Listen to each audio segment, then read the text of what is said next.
you ever been so freaked out you thought you saw a ghost? So, I work at a funeral home. Yeah, I know, not exactly the kind of job you dream about as a kid, but it pays the bills, and honestly, it's not as creepy as people think. Most days, it's just paperwork, phone calls, and helping families through tough times. But every now and then, something happens that makes your heart stop. And let me tell you, last week was one of those moments that I'll never forget. It was a quiet Tuesday afternoon, the kind where the air feels heavy and the whole place smells faintly of lilies and cleaning solution. I just finished a long meeting with a family who'd lost their sister, a woman in her late 40s named Charlotte. Sweet lady, from what they told me, loved her garden, her cats, and pulling pranks with her siblings. Her family was devastated, but trying to keep it together, and I'd spent an hour going over arrangements with them. Casket, flowers, the usual stuff. After they left, I headed to the back to check on her body, make sure everything was prepped for the embalming later that day. It's routine, but it's always a little eerie being alone in the prep room, just you and the deceased. Charlotte was laid out on the table, covered with a sheet. I did my usual checks, made some notes, and headed back to the office. The place was dead quiet, no pun intended. My coworker, Ethan, was out grabbing lunch, and the receptionist had stepped out for a smoke break. I figured I had the place to myself for a bit, so I sat at my desk, sipping cold coffee,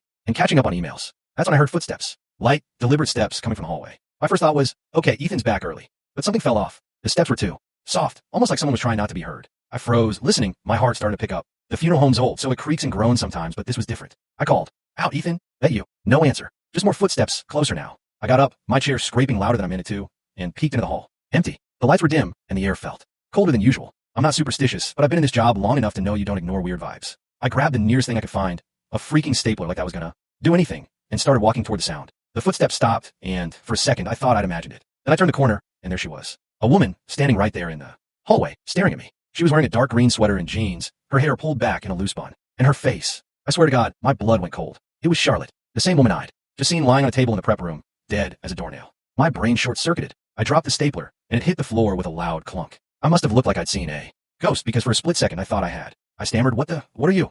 And took a step back, my hand shaking. She tilted her head, confused, and then her face broke into this big, mischievous grin. Oh my God, did I scare you? She said, laughing so hard she had to lean against the wall. I just stood there, heart pounding, trying to figure out what the hell was happening.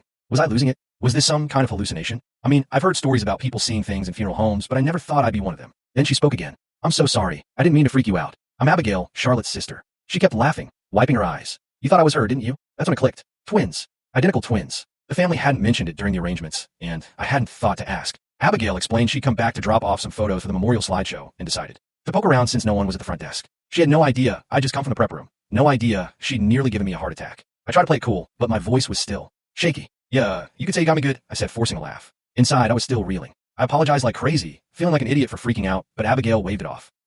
No, this is amazing, she said. Charlotte would have loved this. We used to pull twin pranks all the time, switching places, messing with people. She'd be dying laughing right now. Then she winced. Okay, bad choice of words. We both laughed, the tension finally breaking. Abigail